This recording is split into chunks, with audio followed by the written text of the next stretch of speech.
Pues buenos días a todos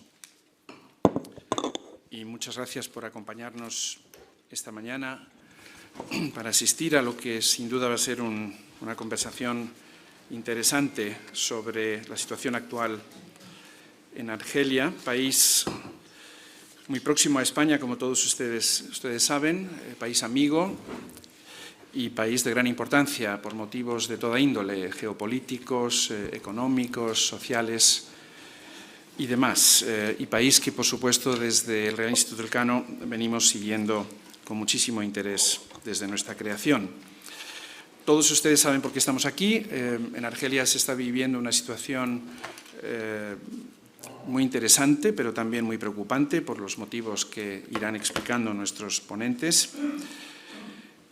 Se han producido unas movilizaciones populares sin precedentes desde la independencia argelina del año 1962 y, como todos ustedes saben, el detonante inmediato de esas movilizaciones fue el anuncio por parte del presidente Bouteflika que se produjo el 10 de febrero de este año, de su intención de presentarse por quinta vez a las elecciones presidenciales. Esto generó, como saben, una oleada, como decía antes, de movilizaciones inusitadas que provocó al poco tiempo, el 2 de abril, la dimisión del presidente Bouteflika y su sustitución por un presidente interino que ha convocado elecciones para el 4 de julio, elecciones en estos momentos contestadas por muchos argelinos y, por lo tanto, de desarrollo incierto.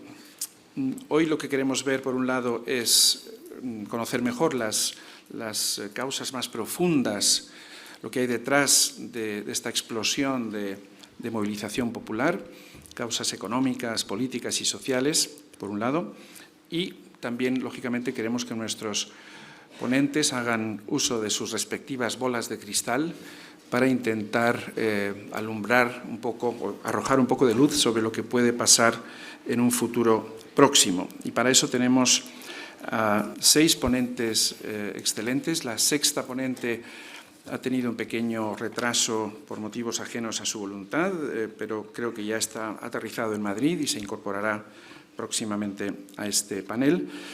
En primer lugar, le daré la palabra a Dalia Ghanem, a Amel Belaid, que es experta en las economías del Magreb, energía y desarrollo social, y es también la fundadora de una consultora, Apoteox Business Services, que ella dirige y que entiendo que es su principal actividad profesional. Estuvo en el año 2017 en un acto organizado por la Fundación Tres Culturas, que también contó con el patrocinio y la organización del Real Instituto Elcano, así que no es la primera vez que participa en un acto con el cual nosotros hemos tenido cierta relación. Posteriormente le cederé la palabra a Miguel Hernando de Larramendi, que es profesor y director del Grupo de Estudios sobre las Sociedades Árabes y Musulmanas de la Universidad de Castilla-La Mancha y buen amigo de esta casa, aunque quizás hace mucho que no participabas como ponente en un acto nuestro. Me alegra mucho que estés aquí, que puedas acompañarnos. A mi derecha está Gonzalo Esquivano, que, como saben ustedes, es nuestro investigador principal y director del área de energía del Real Instituto Elcano y que nos hablará fundamentalmente sobre la dimensión energética. Miguel lo hará sobre las protestas argelinas en su contexto regional. Y, por último, nos acompaña también, por supuesto, Haitham Emira Fernández, investigador principal del Mediterráneo y Mundo Árabe en el Instituto Elcano, a quien agradezco que haya tenido la idea de reunir a estos excelentes ponentes para que podamos mantener esta conversación hoy. Gracias, Haitham. Bien, y sin más, le cedo la palabra a Amel Belaid. Les pediría a todos que hablasen aproximadamente unos 10 minutos, if that's all right, 10 minutes, y luego podemos tener un debate entre nosotros antes de cederles a ustedes también la palabra. Como saben, normalmente nuestros actos duran de 12 a 2. Llevamos un pequeño retraso, pero intentaré ser disciplinado con los tiempos, aunque ya saben que soy un pésimo moderador. Muchas gracias. Thank you very much. Thank you very much. Buenos días. Thank you very much to Instituto Elcano for inviting me. and this is not my first time responding to an invitation regarding the Algeria, especially the economic background. Well, what I'm here for today is not actually speaking about the civil or social movement, but maybe trying to feed this audience and maybe exchange some insights regarding the economic dimension of what is happening today. My understanding since last year that I started to visit Spanish institution is that Algeria, although being in less than 2 hours from Madrid, is a big mystery. And I think that maybe it's the moment to reestablish some truths and some information between two countries that are friends and that strongly cooperates. So regarding the economic dimension, well, of course we are speaking about social unrest. Some people would qualify it as a political crisis. We don't know yet, but still, as what happens in many countries and in the history of social and civic movements, sometimes, there are some routes to be looked into that can go into economic dimension. And speaking about this, I wanted to bring you back to some years ago, that brings us to 2013. Why precisely 2013? Because it's actually the year of the oil countershock. As many people know, the backbone of the Algerian economy is the hydrocarbon sector. It is a sector that is actually providing the country with more than 95% of revenues in terms of exportations. It accounts also for the 2/3 of the fiscality. It accounts for more than 35% of the GDP. So it's a very important sector. And what happened back in 2013, where the oil revenues, where the price barrel went down from $100 to less than $50, had impacted dramatically the Algerian economy. Besides this, we have also seen that our economy had experienced a major deterioration. Since then, because of its nature, polarized on a sector, and not enough diversified, and suffering from a lack of competitivity, we have seen that all the macro indicators started slowly, a slow but sure deterioration. So what we have seen was a major change in the main indicators. I would cite, for instance, the foreign exchange level that went down from $200 billion in 2013 to what is the equivalent today of $60 billion. Well, that was the latest figures in 2018.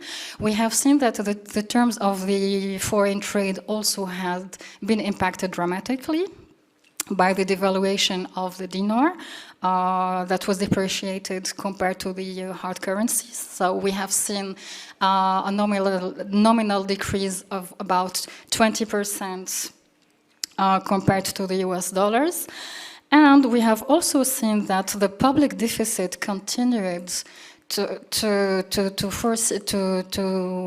experience a deterioration also that was quite dramatic. So it has passed from 1.5 in 2013 to reach the level of more than 50% in 2006. What we have seen also that in terms of growth of economy, although the figure of public investment was announced of a cumulative figure of more than $1,000 billion over a period of 7 years, the level of growth of our economy was pretty slow. So if we take an average over the 5 years, it did not exceed 2.5%, which is quite slow and quite low compared to the regional average that is of over 4%. In terms of indicators, we also have been experiencing a deterioration of the of the comment on dit là, pouvoir d'achat.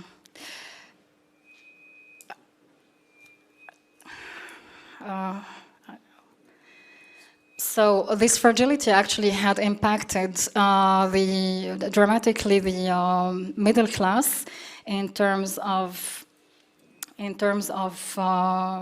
pouvoir d'achat. Sorry for this. If somebody purchasing power, thank you, purchasing power, where we have seen also the deterioration of some indicators.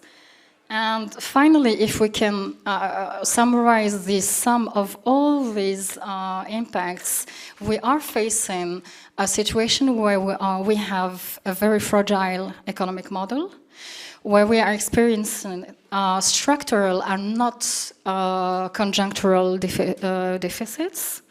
We are facing also a problem of institutions that are lacking of solutions to stabilize this situation, in bringing to the economy viable and sustainable projects for diversification. And there was also another element that also has accelerated this deterioration, and that is the financial governance of the economy. That was basically based on short-term solutions, acting on importations, acting on the mass of the monetary mass. And we have been into solutions that maybe were misfit or mismatching the characteristics of the Algerian economy. And I would cite among them the printing press. And the printing press has actually resulted on the printing of a huge amount of money that has dramatically also impacted the overall situation. So if we take it from there, so again, I mean, we are in a level of growth that is quite slow compared to the region. We are suffering from an inflation that will reach 8.7 according to the forecast of the IMF. And the other element that maybe was not regarded enough was the unemployment rate. Although, I mean, in terms of the regional average, we are more or less in an average that is not so high. But if we look at it from in a closer way, we will realize that, I mean, this unemployment rate is quite exclusive of two categories of people that are women, that account for less than 20% of the labor force, and youth. And these youth actually now, I mean, the rates are fluctuating between 26 to 28% of the labor force, are characterized by high education and a globalized mindset. So this is also the second element that was not taken into account. And this is also resulting from the structure of the economy itself, because if we take it from what we have, if we have a polarized economy based on 2 or 3 sectors that are actually the public sector that is not that efficient and that employs less than 40% of the labor force. And then we have a quiet, efficient, I would say, sector that is the oil and gas, but that is very intensive in capex, but does not really employ a large mass of youth. And this is actually what brings us to a situation where it is quite difficult to predict, in the short term at least, the behavior of the economy, because it's strongly linked to the governance and the decision making. It is obvious that actually the state try to act on some levers, trying to slow down, for instance, the public investment. So they have acted on it, and it has lowered the investment but the public spending, by 9%, which has also impacted the sector of the services. and trying to leverage the imports also creating the system of licenses and to act in a mechanic way and short-termist way on some indicators may, I would say, help to somehow stabilize for a short period of time the situation, but it is not actually the solution, and it is not actually the roadmap that many experts have proposed and are looking forward. So we have actually a challenge that would actually take us from this situation to something that will normalize this situation, taking into consideration the real potential of the Algerian economy, and that will at least help us to be resilient during this period and take us to a smooth transition for a more efficient economic model. And this transition, although we're coming back from some of the vulnerabilities that I have cited that are an economic model that is not fitting anymore, there is also the weight of the informal sector that is, according to some experts, reaching the crazy figure of 45% of the GDP. We have also, as I said, this high concentration of the economy on sectors that are not the industry, but the hydrocarbon sector that is connected to externalities that we don't master and external markets, and a lack of integration in the global economy and the regional economy. And why all this? This is actually the big question. I think that we were trying to balance two elements. And as I said, for a long period of time, we were trying to act on a short-term roadmap, I would call it, and which questions actually some governance models. And it questions also the vision that was given by the power in force. Although what we have are many propositions for structural reforms, but we are facing a situation where we have been procrastinating since at least 2016 to implement them. And as I said, we've been working too hard on the short-term stabilization because, of course, some reforms would have an impact because we also rely on a system where subsidies are a big part of the GDP. The subsidies in Algeria account for 12% of the GDP, which is quite high. And this may be one of the main reasons that we were trying to take the time to see how we will balance this equation. And this is why, in the terms of the debate between the political institutions, the economic experts, the think tanks, etc., were around three maybe elements that I would cite.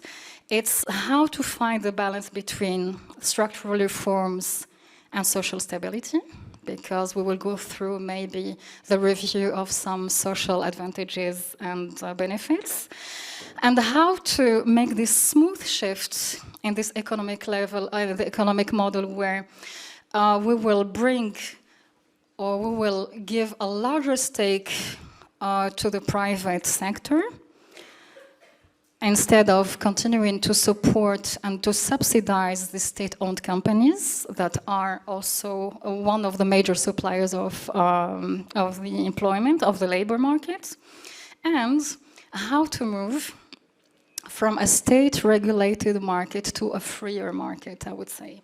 So it is not really a binary relation, but it's really how to create this kind of congruence between the two so that things move smoothly.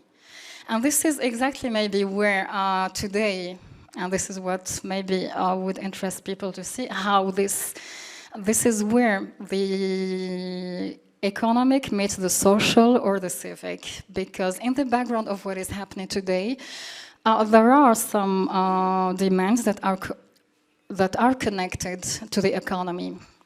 And this is why I wanted to evoke the youth. Youth in Algeria actually today are quite involved in, are conscious, and they are very much aware about all the challenges of the economy, all the challenges of the stability. And in a way, they don't see how they really fit in this model. They don't see where their place is. This model is quite obsolete regarding, if we take it into consideration the way they are connected to the global economy, if we take into consideration their mindset, if we take into consideration the way they see themselves creating startup and really getting connected and integrated in this economic dynamic. And this is where they question, in a way, the efficiency also of the economy, and they think that, yeah, maybe they are not understood and they don't see themselves, integrating, for instance, traditional sectors such as the oil and gas sector that is less attractive today.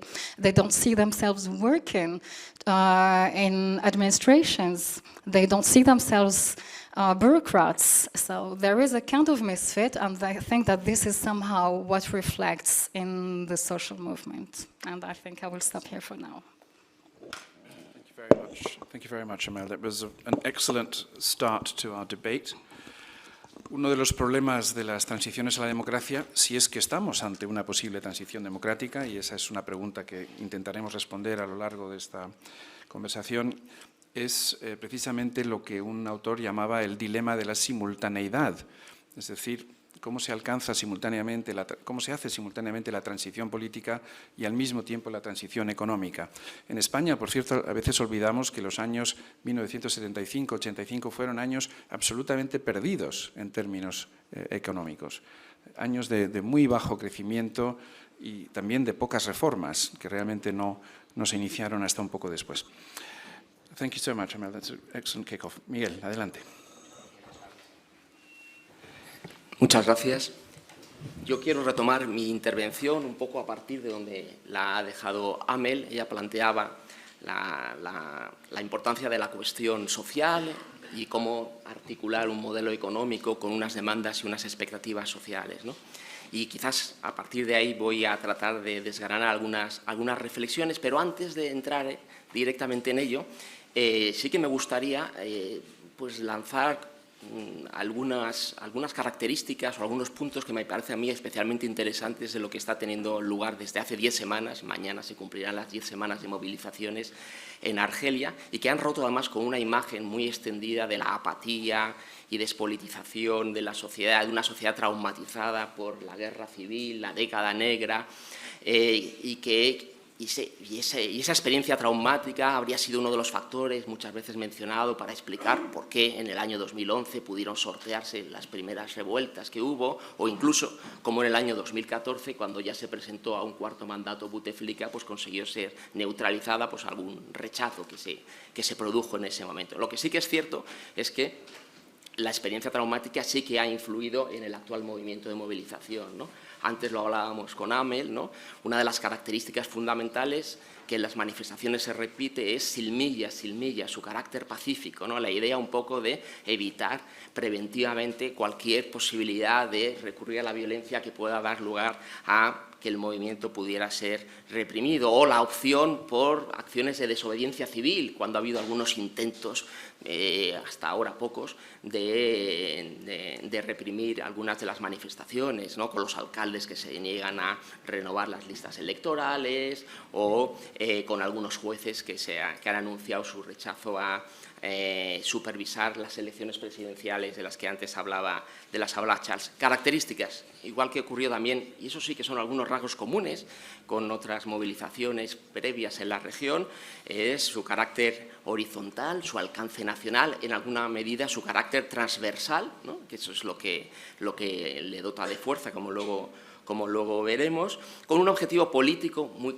claro: la caída de Bouteflika, que evoluciona rápidamente hacia la caída del sistema que Bouteflika representaba, y que de alguna forma muestra realmente un rechazo contra un sistema de gobernanza opaco, un entramado de intereses, etcétera, ¿no? Como bien sabemos. Son intergeneracionales, eso es muy interesante, yo creo. Hablaba antes Amel de la cuestión de los jóvenes, pero también un elemento que me parece interesante subrayar, que a diferencia de lo que está ocurriendo, por ejemplo, ahora en Jartum, donde la ocupación del espacio público delante del cuartel general del Ejército o en la plaza de Tahrir, aquí nos encontramos con unas manifestaciones festivas ciudadanas por el cambio los viernes, a la salida de la mezquita, que contribuye a que tenga esa dimensión de familias, niños, aunque los jóvenes ocupan un lugar fundamental, y que también, contribuye, tiene algunos elementos interesantes. Yo creo que al no ocupar el espacio público, al mostrar un claro compromiso ciudadano con los voluntarios que recogen la basura, etcétera, pues permite, por un lado dificulta quizás la articulación del movimiento. En la plaza de Tahrir fue muy importante las relaciones tejidas entre los diferentes sectores para intentar articular una protesta.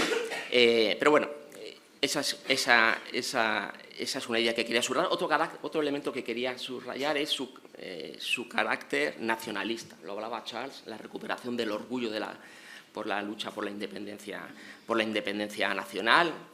Los perfiles de muchos argelinos en las redes sociales son una bandera argelina, no es nada original, ha ocurrido en muchas otras ocasiones, pero en este caso pues tiene bastante intensidad, pero me parece más relevante cómo las manifestaciones conviven las banderas amazigh con las banderas nacionales, con lo cual dota realmente de una dimensión transversal a ese movimiento, que me parece interesante, y luego esa creatividad que también ha sido ya subrayada, que muestra cómo hay toda una juventud con una vitalidad y que ha recuperado pues, una visibilidad pública que seguramente estaba allí latente, que habíamos tenido dificultades muchas veces para conformarlo. Bien, mi punto de arranque, después de describir esas protestas que han sorprendido al régimen, estoy convencido, a los activistas políticos que luchaban contra el régimen, también, por lo que yo he podido comprobar, nunca pensaban que iban a tener ese alcance o que no se iban a desinflar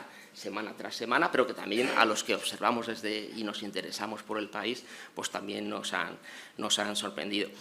Y es verdad que el contexto económico que ha sido planteado pues da algunas pistas, ¿no? Pero también hay otras señales débiles muchas veces a las que, y eso es un poco el eje sobre el que quiero, la idea fuerza que quiero articular en mi intervención, a los que no prestamos demasiada atención y que a esas señales un poco emitidas y que dan pistas un poco de cómo existe pues unas fracturas crecientes, un malestar de diferente tipo, que puede ser territorial, que puede ser generacional, que puede ser socioeconómico o que puede adoptar otras manifestaciones. Y si miramos el caso argelino, vemos cómo desde la llegada de Bouteflika, es decir, al final de la guerra civil, nos encontramos con que, desde el punto de vista de la movilización social, emerge una nueva forma de movilizaciones pacíficas, de protestas pacíficas, no canalizadas por los actores políticos ni por los sindicatos más oficiales, si así queremos, que transforma de alguna forma la protesta espontánea y de carácter sectorial en una forma informal de participación política, siempre intentando que no tuvieran esa dimensión, presentándolas como algo apolítico, con reivindicaciones muy concretas, muy sectoriales, pero que alcanzan a casi todos los colectivos, incluida la policía, el año 2014, en el que las fuerzas del orden también recurrieron a ellas. Si miramos los números, tengo por ejemplo una cifra, en 2010 fueron censadas 11.500 protestas, microprotestas de estas que queremos, con un alcance nacional. Se aumenta su número después de la caída del precio de los hidrocarburos y cuando comienza a ajustarse un poco la economía, que ocurre, como decía, en todo el territorio, alrededor de la distribución arbitraria de viviendas sociales, el mal uso de las infraestructuras, en el sur, el que no llegue la electricidad, etcétera, etcétera. Pero quizás me interesa subrayar cómo es en el sur de Argelia, donde se concentra la riqueza en hidrocarburos, de donde produce, pues, como ha mencionado antes Amel, la principal riqueza del país y los principales ingresos del país, cómo ha sido en el sur, en ese sur olvidado en ese sur periférico, uno de los espacios, sobre todo a partir del año 2014, donde ha habido una mayor movilización alrededor de cuestiones como el empleo, que ha sido no solamente en el sur, pero en el sur actúa como un elemento, viendo en qué medida existe un desajuste entre la zona rica en recursos naturales y el tratamiento que recibe por parte del Estado, o que ha dado lugar a movilizaciones muy interesantes que conectan también con esa visión un poco más global, que son las movilizaciones contra la explotación del gas de esquisto, que es una cuestión que posiblemente será abordada después, pero que demuestra cómo nos encontramos con una serie de señales, con una protesta, con un malestar que no surge de la nada, que no, sin embargo, no había conseguido articularse en una movilización transversal como la que he descrito al principio, pero que de alguna forma refleja la existencia de demandas desatendidas que están en el centro de las cuestiones que el proceso político actual, transición, como queramos, esperemos que transición, pues pueda abordar, ¿no? Y eso quizás no es nada nuevo, ¿no? Pero nos plantea siempre cuál es el catalizador que de repente transforma ese malestar o esas fracturas sociales en protesta política con un objetivo político. Y la verdad es que, claro, si alguien supiera cuáles son los catalizadores, pues…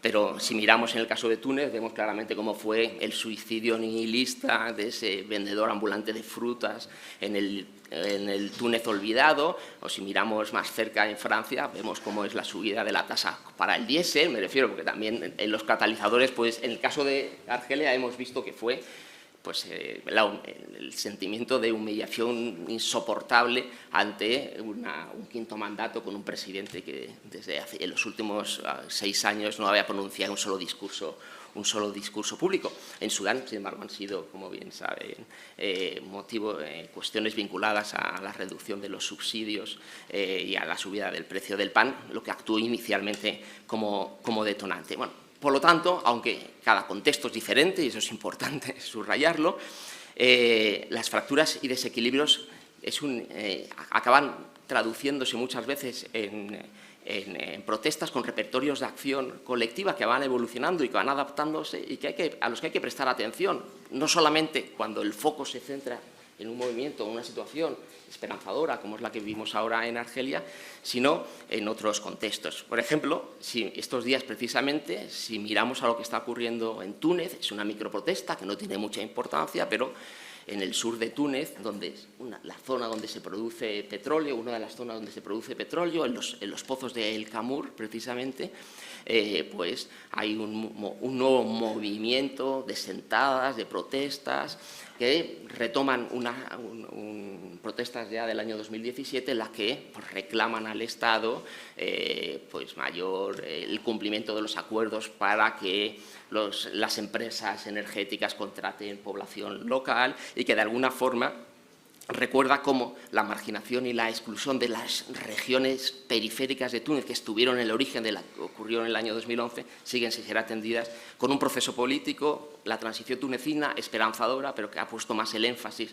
en los cambios institucionales que en abordar esas demandas económicas desatendidas. O en Marruecos, por utilizar, ya acabo, por poner algún otro ejemplo, donde también hay muchas protestas micro, unas de mayor intensidad, otras de menor intensidad, que como rasgo común y característico en general no están, igual que en Túnez, quizás en Túnez en menor medida, no están encuadradas muchas veces por actores políticos y por actores sociales institucionalizados, ¿no? Marruecos, protestas del Rif, pero también otras protestas mucho más micro, vinculadas pues al uso del agua, a la sobreexplotación del uso del agua en Imider, en una zona minera, o en Zagora, que es una zona agrícola donde se produce fundamentalmente productos intensivos en el uso de agua, pero hay un indicador que también a mí creo que merece la pena, por lo menos, tomarlo en consideración en los análisis que se hace muchas veces de la región, que suelen prestar poca atención a todas esas dinámicas sociales. Me refiero al boicot que desde hace un año está teniendo lugar en Marruecos, lanzado por Facebook de forma anónima contra 3 productos, una marca de gasolinas, un agua mineral y Danone, vinculados, no se sabe bien ni con qué claridad, pero asociados, sobre todo entre los seguidores que han respetado el boicot, pues a la élite político-económica del país, y que, bueno, ha tenido un impacto importante, que de alguna forma es un indicador que hay que tomar en consideración. La única de las 3 empresas afectadas por el boicot que ha dado cifras sobre el impacto que ha tenido ha sido Danone, y su cifra de negocios se ha reducido durante el último año en un 30%. Concluyo, por lo tanto, mi reflexión inicial en la idea de que las movilizaciones que están teniendo lugar en Argelia, lo que sí que demuestra es un amplio consenso por un cambio democrático, por un cambio de sistema, a consideración de que el autoritarismo y el sistema de gobernanza que hemos descrito pues no es el adecuado para responder a las expectativas de la sociedad. Y de alguna forma todo eso lo que traduce es un cuestionamiento claro de esos modelos autoritarios o del autoritarismo vinculado pues, a la corrupción, vinculado a una determinada forma de gobernanza como forma para generar condiciones de estabilidad política. Gracias. Muchísimas gracias, Miguel. Muchas gracias. Efectivamente, cuando nos enfrentamos a estos fenómenos surgen 2 cuestiones siempre, ¿no? Una es en qué medida los paradigmas al uso ofrecen pistas, ofrecen, digamos, muletas conceptuales sobre las que podamos apoyarnos para intentar interpretar lo que está ocurriendo. Y aquí, claro, hay un peligro, ¿no? Y es que los transitólogos inmediatamente decimos, ya estamos en la fase de liberalización, pronto vamos a pasar a la fase de transición y luego llegaremos a la fase de consolidación. Es decir, nos insistimos en imponer unos esquemas muy rígidos que pueden o no corresponderse con la realidad. Y la segunda cuestión, claro, está el efecto de demostración de los casos anteriores, ¿no? Hay muchas reminiscencias tunecinas en las cosas que has comentado y te agradezco mucho el esfuerzo que has hecho por situar Argelia en este contexto regional.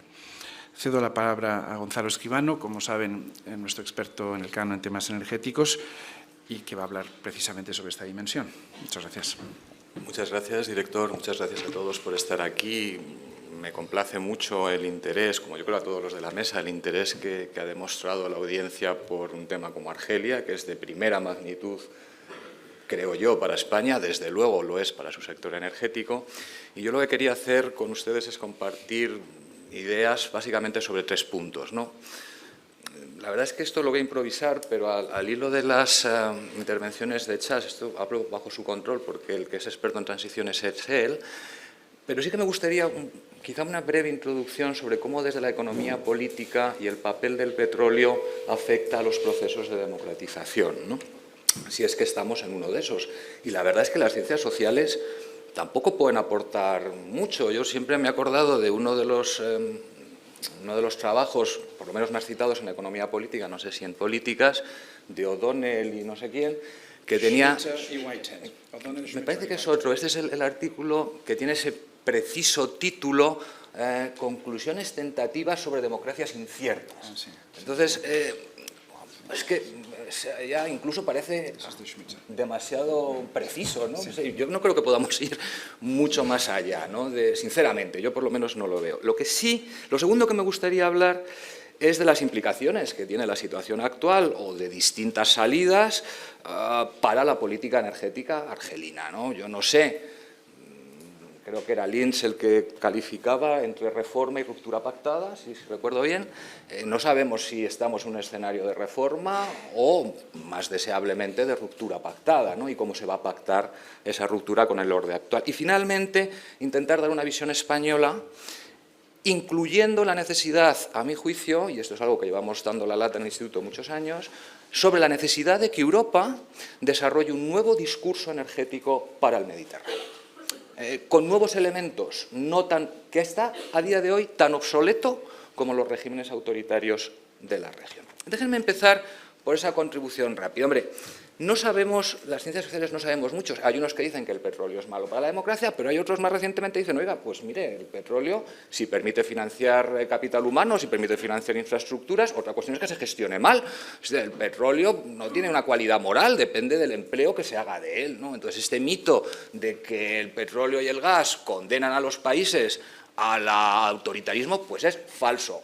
Hace unos días, no sé cuándo, en Indonesia han tenido lugar unas elecciones democráticas, vamos, corrígeme si me equivoco, Chas, pero creo que es la tercera democracia del mundo ya en número de población. Oiga, Indonesia es un país que tiene petróleo, que está fragmentado étnica y geográficamente, y que tiene una mayoría musulmana, y es una democracia. Según la literatura académica occidental, Indonesia no debería existir.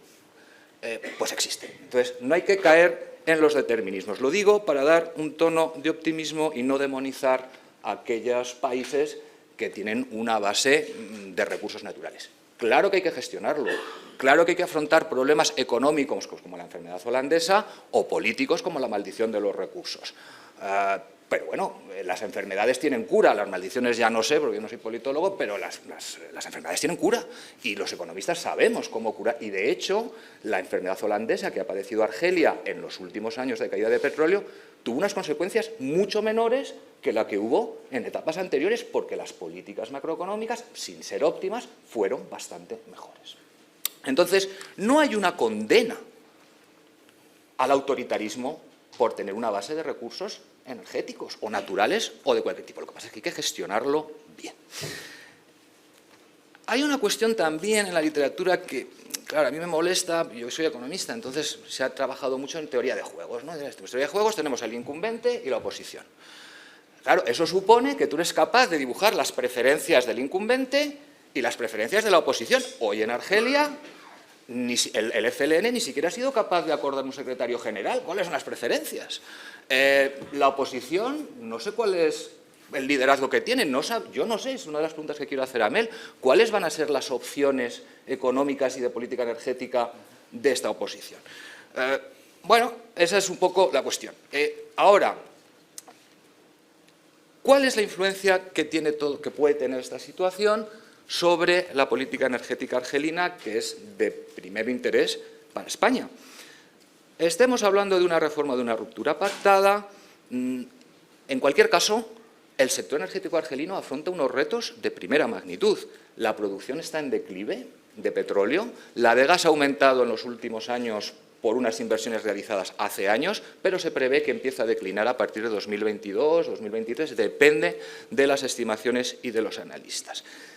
Está además aumentando el consumo interno por el exceso de subsidiación, que además es regresivo socialmente, porque se subsidia igual la gasolina al que tiene un Mercedes que al que tiene un Renault del año de hace 30 años. Se subsidia igual al que tiene el gas de la calefacción, al que tiene una mansión en Hitgam de no sé cuántas habitaciones, que al que vive en Bab el-Mandeb. Es decir, en Bab el-Mandeb. Quiero decir, es complicado, ¿no?, que esto funcione. Ahora, si caen las exportaciones y no se atrae inversión extranjera, que es la que es capaz de generar nueva producción y de generar recursos, bueno, ¿cómo se hace para atraer la inversión extranjera directa, que es la que tiene la capacidad para revertir ese declive? ¿Cómo se reforma y se agiliza el sector? En Argelia, desde que tú pones la primera piedra en un campo de gas hasta que obtienes el first gas, la primera gota de gas, la primera molécula, pasan de media 10 años. En Egipto, Eni ha desarrollado un campo offshore, que es mucho más complicado que onshore, como el de SOR, en 3. Si va a empezar el declive de la producción de gas argelina en 2 o 3 años, no estamos atrayendo nuevas inversiones y tardan 10 en desarrollar, cuando de esas inversiones estén hechas, Europa ya tiene que estar descarbonizada.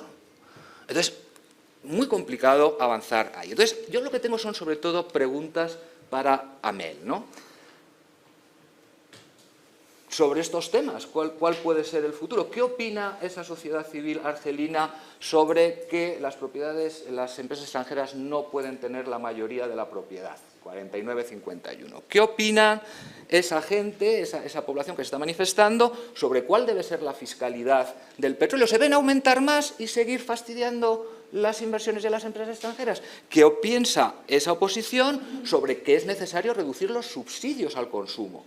¿Qué opina esa gente que se está manifestando ahora sobre la necesidad de liberalizar la economía? Porque, oiga, es que resulta que cuando se estropea un rig, una de estas cosas que hace perforaciones en el desierto del sur, y tú lo tienes que sustituir claramente, pues se te queda 6 meses atascado en la aduana porque falta no sé qué.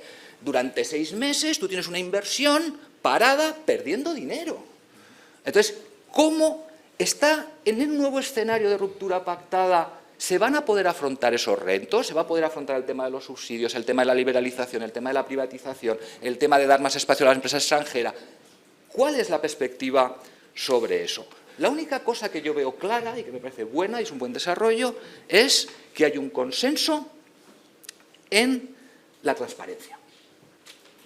Y eso me parece bueno. Terminaré con una visión desde España y desde Europa. Hombre, en lo que yo hago, cuando hablo con la gente, se percibe un temor a que una transición larga o inestable pues paralice todo el proceso de reformas y que nos encontremos dentro de 3 o 4 años con la producción cayendo y sin alternativas económicas para el país. Porque está muy bien diversificar. Indonesia diversificó, ha diversificado y ha tenido un sector industrial, pero le ha llevado 20 y tantos años. Claro, una cuestión, por ejemplo, se ha despedido al señor Kadur, que es el que hemos tenido la ocasión de tener en el Instituto Elcano en 2 ocasiones, que es el presidente de Sonatrach, que llevaba 2 años liberalizando, reformando, haciendo las cosas, llevando a pactos con las empresas internacionales, solucionando poco a poco y presionando para solucionar y arreglar el sector, con una propuesta de ley de hidrocarburos que es la que el sector estaba demandando. Esa ley se ha parado, al señor Kadur lo han despedido y ya todo su equipo está también bajo la lupa, señor Gelil y compañía, de la justicia. Una justicia, que lo contaba Conchas antes, donde se está procediendo a una justicia transicional sin transición, a toque de corneta. Entonces, claro, esto genera mucha desconfianza y deteriora mucho las expectativas económicas. Desde España, hombre, es evidente que España tiene un interés fundamental en Argelia. Lecciones para dar de la transición española, que esto es, yo creo que pocas, más que nada, porque Argelia se la sabe de primera mano, o sea, sabe perfectamente el papel del liderazgo de los líderes, el papel del consenso de los pactos de la Moncloa, lo digo yo porque Fuentes Quintana fue el creador de mi universidad, entonces no podía dejar de decirlo, ¿no? Claro, es importante que se sigan esos puntos, pero los argelinos lo saben perfectamente. Ahora, la pega que le pongo yo a España es que no ha sido capaz de proyectar las preferencias compartidas que tenemos con Argelia en Europa. A mí me hubiese gustado que España sea capaz de poner a Argelia en el mapa europeo, como lo hace Alemania con Rusia, o como lo hace Italia con Chipre, con Azerbaiyán, con Egipto y contando. Nosotros no hemos sido capaces de hacer eso. Y tenemos intereses comunes, las interconexiones gasistas con Francia, nuestras empresas, inversiones cruzadas. Oiga, es que Sonatrach tiene una participación muy importante en una empresa española como Naturgy. No solamente nosotros vamos allí, ellos están aquí. Y eso es muy importante desarrollarlo. Por eso creo que España tiene que liderar, y con esto concluyo, un discurso nuevo energético euromediterráneo, especialmente destinado a Argelia. Claro que tenemos que preservar y ampliar el horizonte de cooperación. Le tenemos que decir a los argelinos, sí, dentro de 10, 15, 20 años seguiremos comprando vuestro gas. No vamos a dejar de comprar el vuestro para comprar el ruso, que por cierto se suponía que íbamos a diversificar de Rusia y estamos en niveles récord. Ahora cuando queremos diversificar con Argelia, pues Argelia no está, porque no tiene la producción y porque encima sus precios están fuera de mercado. Porque los rusos le están comiendo la cuota, bajando precios, y cuando dejan de hacerlo los rusos, lo harán los americanos con el gas natural licuado. Entonces, ¿qué elementos de esa nueva narrativa? Yo empezaría por la sostenibilidad. Una de las cosas que me gustaba del señor Kadur es que había dado un impulso a las renovables por Sonatrach, y había hecho muchas cosas buenas, sinceramente. Lo tengo escrito, así que está en el canal, así que no les daré la lata con ello. Primero, sostenibilidad. Más cooperación en renovables, en agua, en cambio climático, en financiación climática. Tenemos que empezar a pensar menos en financiar infraestructuras y dar más financiación climática para la transición energética. Segundo, fundamental, buen gobierno de los recursos energéticos. Este think tank argelino que ya le preguntaré, ¿no? NAPNI, ¿no? Que tiene cosas muy interesantes, acaba de sacar un par, yo les recomiendo que lo sigan, ¿no? No sé cómo se pronuncia, NAPNI o NAPNI. Bueno, yo les recomiendo que lo sigan. Tiene, hasta ese momento ha sacado 2 etapas de la transición. Una, transparencia. ¿Qué pasa con los dineros? Y accountability. Y la segunda, elecciones bien preparadas con una instancia electoral en 6 meses. Esas son las 2, tienen más, pero esas son las que han desarrollado. Bueno, esto de la gobernanza es fundamental. Yo creo que Europa debe mandar el mensaje a Argelia. Vamos a daros un horizonte de cooperación, pero hay que mejorar la gobernanza, la sostenibilidad y la justicia energética en Argelia. Con eso estupendo. Muchas gracias, Gonzalo. Gracias por cuestionar los paradigmas deterministas de why does oil hinder democracy y toda esa escuela. Ross y compañía. De Ross y compañía, efectivamente. Y también me gusta mucho el concepto de justicia transicional sin transición, ¿no? Nuestros amigos egipcios también son expertos en esto, lamentablemente. Haytham, adelante. Muchas gracias. Muchas gracias, Charles, y buenos días.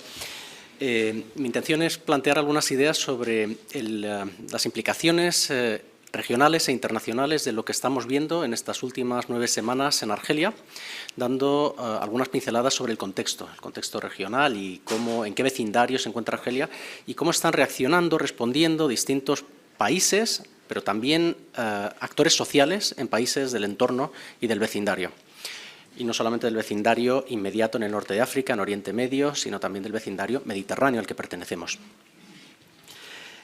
Algunos datos para quien se le escape un poco la importancia de Argelia y lo que es Argelia. Argelia es el mayor país miembro de la Liga Árabe en tamaño, pero es que también es el mayor país del continente africano y también, evidentemente, de la cuenca mediterránea. Es prácticamente 5 veces el tamaño de España, con una población de en torno a 42 millones de habitantes, con una edad media de 27-28 años, y con una esperanza de vida de en torno a 77-78 años.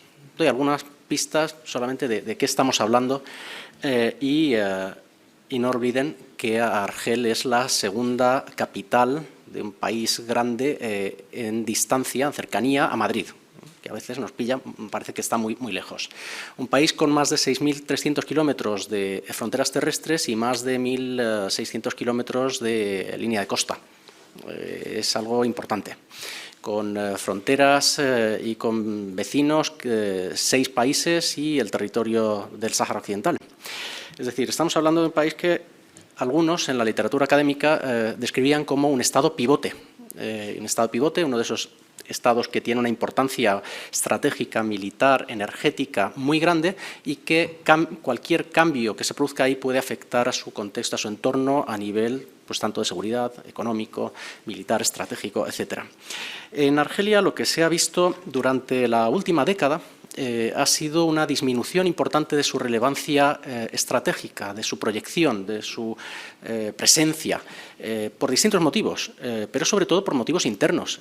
Un motivo importante pues, ha sido que un jefe de Estado ha estado desaparecido, que no podía viajar más allá que a hospitales y que en muchas ocasiones pues, no recibía a delegaciones, a jefes de Estado, etcétera, desaparecido, y esto pues disminuyó mucho la importancia de un país que había tenido un activismo internacional, continental en África muy importante. Argelia como estado pivote también pues tiene la relevancia militar. En la actualidad Argelia es el mayor comprador de armas en el continente africano. Tiene un presupuesto militar cercano a los 10.000 millones de dólares anuales. Es casi la mitad del gasto militar de todo el continente africano. No olvidemos que esto también dice muchas cosas. Primero, de los recursos, de la estrategia militar, la importancia de las Fuerzas Armadas, que no hace falta decirlo aquí, en el caso de Argelia, la importancia no solo es de defensa, sino también es política, lo estamos viendo, y además se está viendo sin disimulo en estas últimas 9 semanas. ¿Cuál es el contexto regional en la actualidad en el que se encuentra Argelia? Bueno, pues lo primero que nos viene a la mente, y ya se ha mencionado antes, es lo ocurrido en 2011 y desde 2011 hasta la actualidad. El llamado despertar árabe, el otro día escuché un término sorprendentemente nuevo, la arabelión, igual habría que decir arrabelión, no lo sé muy bien, la rebelión de las poblaciones árabes contra sistemas de gobierno, regímenes que no satisfacen las necesidades y que son considerados ilegítimos, son cuestionados por distintos motivos y con muchas diferencias, pero un elemento que está en común y que sigue estando ahí, no solo desde 2011, sino que algunos dirán que ha empeorado las condiciones que llevaron al inicio de las revueltas. Concretamente, me refiero a la rotura de los contratos sociales en distintos países de la región. Algunos cuestionarán el hecho de que haya habido contratos sociales, porque nunca se negociaron, se impusieron. Pero bueno, podemos hablar también del contrato o del trato autoritario, una especie de intercambio de seguridad, algunos servicios, subsidios, algunas cosas, empleo público, a cambio de ceder derechos políticos, sociales, económicos, por parte de las poblaciones. Estos contratos se están rompiendo a distinto ritmo, de distinta manera, y en el caso de Argelia, como otros países del entorno, pero más sobre todo de la zona de la península arábiga, el modelo es un modelo rentista, puro y duro. Se referían a ello antes mis colegas de mesa. Modelo rentista por el cual, bueno, pues cuando las vacas vienen gordas, pues hay donde ordeñar y repartir, y cuando no vienen, pues entonces los problemas son grandes. Y lo vimos en los años 80 y se está viendo de otra manera. No olvidemos que las poblaciones al sur del Mediterráneo no paran de crecer, porque no han llegado a una transición demográfica aún. Hay mucho joven, hay mucha persona que entra en el mercado laboral en edad de trabajar y que no encuentra oportunidades o un camino por donde ver la luz y poder llevar un ciclo vital más o menos satisfactorio. El contexto también en el que se encuentra Argelia es el de un Magreb desintegrado. No es nada nuevo, por desgracia. El intento que se produjo en el año 89 de hacer una unión del Magreb árabe, pues ni unión, ni Magreb árabe, ni integración regional a distintos niveles. Esto es una anomalía, es un problema serio que tiene mucho que ver con la naturaleza antagónica de regímenes que compiten por una hegemonía regional y que se miran de reojo con mucha desconfianza y que utilizan bueno, pues la amenaza del exterior o el enemigo externo un poco también como parte de su justificación interna, para controlar y tener todo bien controlado internamente desde la seguridad, la economía y sus relaciones con el exterior. Lo que estamos viendo también en el contexto regional más amplio, más allá del Magreb, es una resistencia fuerte al cambio democrático. No sé si hubo revoluciones en el mundo árabe en 2011. Posiblemente Túnez podremos decir que, bueno, pues lo más parecido a una revolución. Hubo momentos revolucionarios en distintos países que acabaron de forma muy desigual. Pero como una acción extendida en la región a partir de 2011, lo que estamos viendo son reacciones. Y por el momento la reacción más visible es esa resistencia, primero, al cambio democrático y también resistencia a los movimientos organizados transnacionales, sean de tipo político, movimientos políticos, no sé, los hermanos musulmanes, el panarabismo incluso, aunque algunos piensan que eso ya pasó hace mucho tiempo. Y esa resistencia sobre todo viene de los defensores del statu quo. Internamente, en los países, en general, pues claro, los regímenes, el viejo régimen, las Fuerzas Armadas, la cúpula de las Fuerzas Armadas, insisto, no de la cúpula, y sobre todo de algunos países que tienen muchos recursos y que son los máximos defensores del statu quo y de esta ola, algunos lo llaman contrarrevolucionaria. Bueno, países del Golfo, principalmente. Todos los países del Golfo que tienen proyección internacional y recursos y que recurren no solamente al poder blando, también al poder duro y militar, están haciendo su propia batalla en todos los focos de conflicto, de tensión y de inestabilidad en el norte de África y en Oriente Medio. Cuando digo todos, son todos en sentidos a veces contrapuestos, contrarios, que compiten entre sí. Por un lado, se habla de un bloque Arabia Saudí, Emiratos Árabes Unidos. Permítanme que le dé la vuelta. Emiratos Árabes Unidos, Arabia Saudí. Para frenar avances de movimientos islamistas, principalmente de los hermanos musulmanes, y su agenda transnacional. Pero eso no impide que puedan estar asociados o patrocinando movimientos islamistas de tipo salafista. Y se está viendo en distintos lugares con cercanía y proximidad a Arabia Saudí. Qatar, más pequeño, menos recursos, sometido a un bloqueo desde hace 2 años más o menos, pues tiene su otro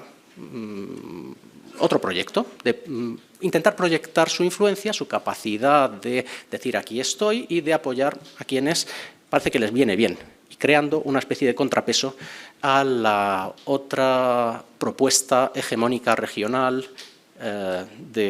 curiosamente, árabe, musulmana y suní. Cuando se habla tanto del sectarismo para explicar todo lo que ocurre en Oriente Medio, los suníes y chiíes, cuidado, que estos deberían ir en el mismo bando, no van en el mismo bando ni mucho menos. Y luego hay vecinos del contexto mediooriental, mediterráneo, como Turquía, que hasta inicios de esta década promulgaba una especie de política de 0 conflictos con los vecinos y que se ha encontrado en menos de una década con 0 vecinos sin conflictos. Es decir, conflictos con prácticamente todos los vecinos o tensiones o juegos donde, bueno, pues forma parte de bloques antagónicos. Y en el caso del norte de África, lo estamos viendo en Libia, y ahora hablaré de Libia, pues está del lado de Qatar, y bueno, pues principalmente de Qatar. Bien, el contexto en el que se encuentra Argelia y donde surgen estas movilizaciones sociales, insisto muchísimo en el término cívicas y pacíficas, el día 22 de febrero, es un contexto donde hay conflictos armados, guerras civiles, intervenciones militares, injerencias externas, descomposición de estados, aumento del número de estados fallidos o en fase de descomposición, lo que en inglés llaman failed y failing states. Es decir, la lista está creciendo muy rápido y en muy poco tiempo. Y esto también conlleva el uso del miedo al caos y a la destrucción, al uso por parte de los regímenes del discurso del miedo ante las poblaciones. ¿Qué? ¿Queréis aventuras y pareceros a Siria con la guerra civil, la muerte, la destrucción, que vengan de fuera todos aquí a interferir en los asuntos internos? Esto ha podido ser útil para algunos regímenes para mantener una especie de estabilidad o de orden social en apariencia. Lo que están diciendo las poblaciones de Argelia y de Sudán, que no nos olvidemos de Sudán, que aunque pilla lejos y no es el país más relevante de la región, están diciendo esas poblaciones, y de una forma, con diferencias, pero formas parecidas, es: cuidado, ya no nos vale utilizar el discurso del miedo, ya no nos vale mantener unos regímenes de los cuales nos queremos independizar. Y esto lo recalco mucho, la independencia de unos regímenes que son vistos como regímenes que hacen daño a las expectativas de las sociedades y a las oportunidades que tienen estos países. En el caso de Argelia vemos también cómo Túnez, con una transición a la que se hacía referencia antes, todavía frágil y no consolidada, pero donde ha habido una transferencia pacífica del poder, y no solamente una ocasión, desde el año 2011, donde ha habido una creación de reglas nuevas del juego. La parte política está más avanzada que la otra transición necesaria, económica, imprescindible, o de mentalidad. Yo creo que la de mentalidad, de forma desigual, pero sí que está habiendo una transición de mentalidad, de cultura política en el país. Uno va a Túnez y antes nadie le hablaba de temas políticos sensibles, ahora uno va a Túnez y no puede evitar que le hablen todo el tiempo de temas políticos que antes eran sensibles. Bueno, pues ahí hay un cambio de una mentalidad, una cultura muy seria. Pero también el contexto de Libia. De nuevo, Libia está aquí al lado. Libia es 3 Españas, más o menos, en superficie, y la importancia que tiene, pero sobre todo el agujero negro que supone y las guerras proxy por delegación que se están librando en Libia. No creo que haya sido una coincidencia que una vez que se iniciaron las movilizaciones en Argelia, que se empezó a cuestionar no solamente la presentación del presidente Bouteflika a las elecciones, o cuando anunció que se presentaría pero un poquito, se quedaría solo un año, y luego fue forzado por las Fuerzas Armadas a retirarse, a dejar la presidencia, no olvidemos que eso no es para mí no es una casualidad que en ese periodo de dudas, de incertidumbres, de inestabilidad en Argelia, se lanza una ofensiva en Libia desde el este, el hombre fuerte, el señor de la guerra, del este de Libia, el general Haftar, en Libia es muy difícil dar con la escritura correcta, no os recuerdo Gaddafi y todas las formas de escribir Gaddafi.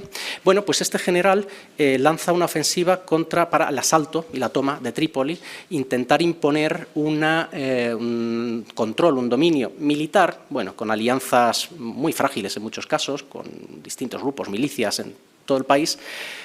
¿Por qué ocurre en ese momento y no ocurrió desde el año 2014? Pues bueno, muy seguramente lo que estaba pasando en Argelia pues debió llevar a algunos del Golfo, algunos vecinos nuestros del norte, otros más lejanos que curiosamente coinciden en su apoyo a este general Haftar, me refiero a Rusia, no era sorpresa, y Estados Unidos depende del día y depende del tuit del día. Una cosa dice el Departamento de Estado, de orden no se hace así, y la Casa Blanca al día siguiente llama por teléfono, mejor dicho, recibe una llamada de Haftar y habla con el presidente de Estados Unidos. Es decir, todo esto está conectado, todo esto es parte de un contexto donde, a pesar de las diferencias, lo que ocurre en un sitio está afectando al otro. En un contexto donde el mayor país árabe en población, que también está pasado por sus propias tribulaciones, Egipto, acaba de aprobar en un referéndum, permítanme las comillas, unas enmiendas constitucionales para perpetuar el régimen del general al-Sisi, que bueno, pues no solamente gana las elecciones con un 97% de los votos, sino que bueno, pues ahora impone una mayor control o mayor poder de las Fuerzas Armadas todavía y menos independencia, había independencia del Poder Judicial. ¿Funcionará el modelo de estabilidad autoritaria en la región? Creo que esta es la clave, esta es la pregunta.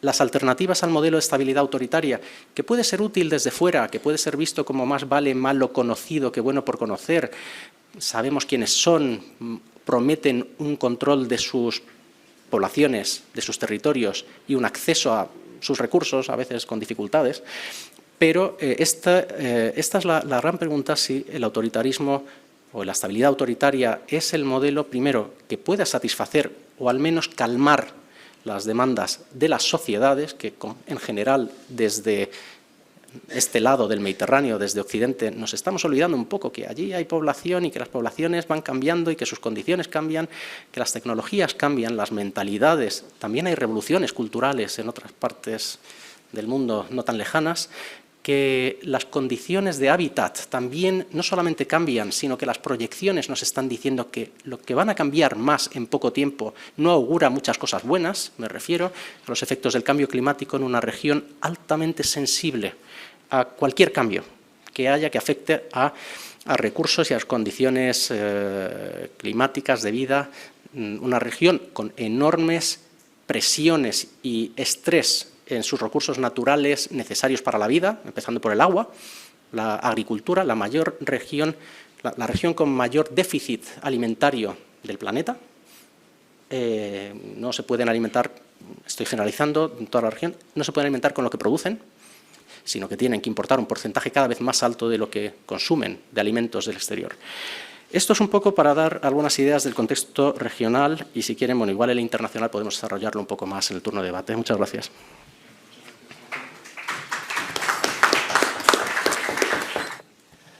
Dalia, thank you so much for being here. Yeah. I know it's been difficult. Thank you. I'm happy to see all this crowd, and thank you, Lufthansa, for making me that late.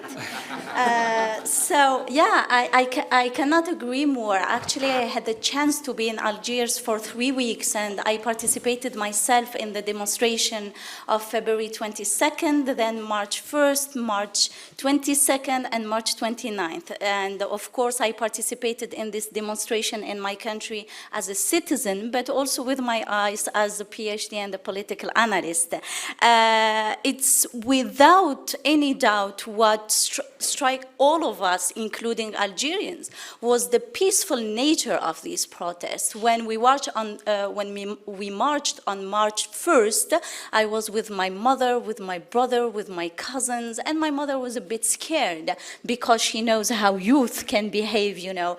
But what puzzled me is the political maturity of the Algerian society. The civil war is still very present in their heads, and as such, what they've been trying to do is, this peaceful protest is not made out of a moral sense. No, it is strategic. It is what we call in sociology the political jujutsu, because Algerians know their society, know their government, and know the security forces. So each time we would reach back then, a security police force barricade, the demonstration would do two things. Either they would sit on the floor and, raise their hands and say Silmiya, Silmiya, which means peaceful, peaceful, or they would just sit there without any provocation and start, chanting slogans such as Silmiya, Silmiya, but also they chanted Sha'b wa Shurta Khawa Khawa, which means police and the people are brothers. They also chanted Ya la police ma tdirish al-'aib, which means, oh police, please do not hit us, we are your brothers. And that actually really worked, because after 9 weeks of very civil and very civic and peaceful protests, they created a link with a pillar of power, which is the police. And we've seen, and I've seen it myself, I've seen police marching with the people, or police removing the helmets and saying, we refuse to perform our duty today. So this is also a very strategic move that they made, and I know that it's been very hard for Algerians sometimes to keep quiet, and not to yield to provocation, because there was some provocation by some members of the security forces. But I think they have a great sense of pride. For the first time, they took up to the street and they made their point of honor not to turn into violence. And I think, as Haytham said, there is a sense of pride in Algeria that is very, very intense. As an Algerian, actually, my husband tells me that every morning, oh my God, I made a mistake to marry an Algerian. But right now, it is, all this hirak, all this movement was about getting back the pride of society. When we marched, for instance, I marched with a student on February 26th. They were young, they didn't know the civil war. Yet two things they insisted on. The first one was, we don't want violence anymore, and we will perform our duties as citizens in a very peaceful way. And the second was, where our parents failed, we are not going to fail. And what we want is our pride back. When it comes to this movement, I think it is very important to keep in mind that this movement has been going on for 9 weeks without any leader. It is a leaderless movement, and Algerians are very aware of this weakness, but they are also aware that this is their strong point, in the sense that when you have a leader for a movement, you can easily co-opt him, marginalize him, buy him, or jail him. But without leader, it will make it more difficult for the movement to fade away. But I do believe that there is a minimum of institutionalization that has to be made. And actually, as a matter of fact, Algerians are already, starting to organize each other in local committees. I was, for instance, amazed on the 29th of March to say that there was what they called les gilets orange, the orange vest. These people were actually organized in local, by local communities to make sure that the security of the protesters is put in check. So when I talked to them, and I actually took pictures of them, and I published a photo essay for Carnegie Middle East Center, they said, we decided that women and children have to be protected above all, because there was a lot of children in these demonstrations. There was babies. I saw babies sleeping deeply in the arms of their mothers. So this is how much it was peaceful for a mother to bring a kid in a demonstration. What is also very important to notice in this hirak is the dégagisme, if I may say, from the word dégage in French, which is get out. The dégagisme movement, we've seen a lot of people from the opposition being shouted at dégage, dégage, include Saïd Saadi, including the Islamists. And as a matter of fact, the Islamist is a very interesting question, you know. It's a very French obsession, though, and I wrote a piece in Libération about it because the French started from the first day saying, be careful, the Islamists are going to hijack the movement. And as a matter of fact, no. When, for instance, the leader of the main Islamist party, Abdelrazak Makri, the leader of the MSP, Mouvement pour la Société et la Paix, took up to the street, people shouted at him, dégage, dégage. The same happened to Abdullah Jaballah. The same happened in the streets of Paris to Abu Jadar Sultani. So the Algerians are very politically mature, and they do have in mind, in the back of their hands, what the FIS, the Islamic Salvation Front, did in the 90s, and they don't want the movement to be hijacked. However, as I keep saying it, the political Islam is not dead in Algeria. The extremist wing of it, meaning the jihadist, has been neutralized. Today, according to a Gallup report, Algeria is the 7th country, the safest country in the world. It ranks 7. Actually, as a matter of fact, Al-Qaeda in the Islamic Maghreb has been crushed, if I may say. The Islamic State was a publicity stunt, and jihadist violence remains sporadic and highly localized. When it comes to the moderate, which is Jaballah, MSP, and so on and so forth, they've been co-opted. And as a matter of fact, this co-optation was synonymous of decredibilization. So in the eyes of their constituencies, they are no longer credible. People actually, when Jaballah took up to the street, Algerians were shouting Shiatin, Shiatin, which means in English, lackeys of the regime. I think their chances to hijack this movement are very low. Finally, there is one movement which is the mainstream Islamist, political Islam in Algeria, which is the Dawah Salafiyya, but by definition, Dawah Salafiyya is apolitical.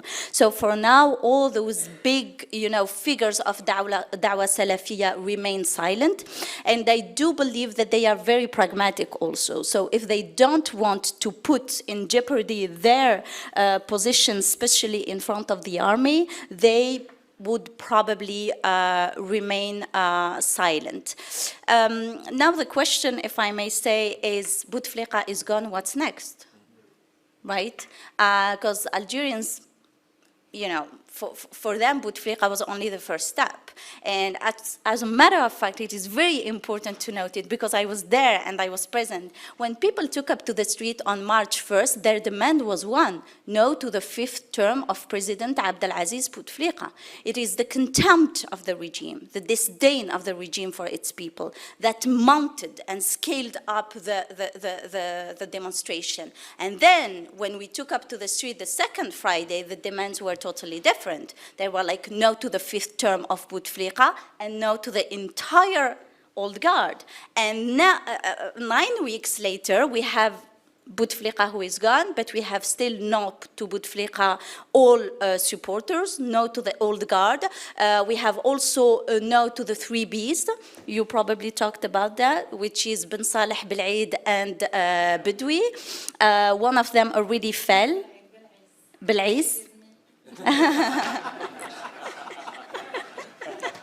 We want to keep you. One of them already fell, and there is 2 who are still there.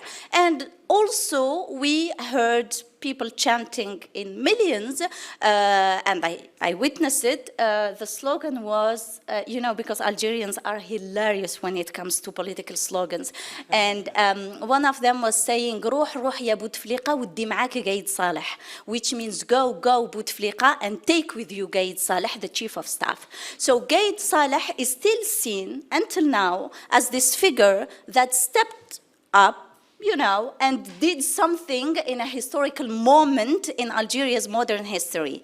But if Gaid Salah, at this point of his career, wants to keep that positive image, he needs to leave, because the Algerians don't want him anymore. As a matter of fact, from even, you know, a biological point of view, if I may say, he's, I think, 80 years old, and, you know, la retraite, retirement is at 60 or 62 in Algeria, so it's about time to leave, or 60, yeah, 65. And for until now, he has this positive image that he played the role. And I think it's about time to step down. And I think the only way forward now is for the resignation of the two other Bs. Otherwise, you know, we are witnessing a very unique moment in the history of modern Algeria. And I think despite the fact that transition might be long and very difficult, it is already going on. We are living the transition, you know. You know, 10 weeks ago, no Algerian could dare saying the name of Gaid Salah in the street. Today, people are mocking him and making fun of him. So, you know, we are already in this transition. Now, I think we are also, you know, heading towards a political impasse because the army, you know, has a very important role to play. The army remains the locus of power in Algeria, and I will end on that. I think it is still, you know, when Mohammed Harbi, a great Algerian historian, said it 20 or 30 years ago, I think this is still going on. Mohammed Harbi said once, all states have armies. In Algeria, the army has a state.